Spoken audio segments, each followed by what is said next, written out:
എൻ്റെ കയ്യിലിരിപ്പ് കൊണ്ട് എനിക്ക് വീടും കൂടൊന്നും ഇല്ലാണ്ടായപ്പോഴത്തേക്കും ഒളിവിലൊക്കെ പോകേണ്ടി വന്നപ്പോൾ പോലും എന്നെ ഇവളെയും കൂടെ സേഫായിട്ടാണ് ഇവൻ ഒളിവിൽ കൊണ്ടു നടന്നത്.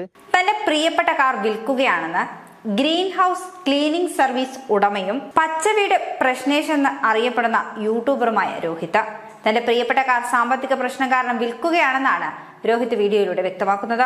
വീടില്ലാത്ത സമയത്തും താൻ ഒളിവിൽ പോയ സമയത്തും തന്നെ സേഫ് ആക്കിയവനാണ് തന്റെ കാർ. തങ്ങൾക്കൊരു വീടായിരുന്നു, കൂടായിരുന്നു. അച്ഛനെ കഴിഞ്ഞ ദിവസമാണ് ഈ കാറിൽ ആശുപത്രിയിൽ കൊണ്ടുപോയത്. അതോടുകൂടി ഇവന്റെ പർപ്പസ് ഏകദേശം പൂർത്തിയായെന്നും പ്രശ്നേഷ് പറയുന്നു. പൊന്നുപോലെയാണ് ഇവനെ താൻ നോക്കിയത്. ഇനി തനിക്ക് അതിന് സാധിക്കുമെന്ന് തോന്നുന്നില്ല. തന്റെ സാമ്പത്തിക സ്ഥിതി മോശമായിക്കൊണ്ടിരിക്കുന്നു. അതുകൊണ്ട് നന്നായി നോക്കുമെന്ന് കരുതുന്ന ഒരാൾക്ക് ഇത് നൽകുകയാണ്. 65,000 കിലോമീറ്റർ ഉള്ളപ്പോഴാണ് താൻ ഈ കാർ വാങ്ങിയത്.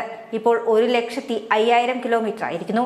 കൃത്യം 40,000 കിലോമീറ്റർ കൂടി. കൃത്യമായ സർവീസും നടത്തിയെന്നും തന്റെ കാർ വാങ്ങാൻ ആളുണ്ടോ എന്നുമാണ് പ്രശ്നേഷ് ചോദിക്കുന്നത്.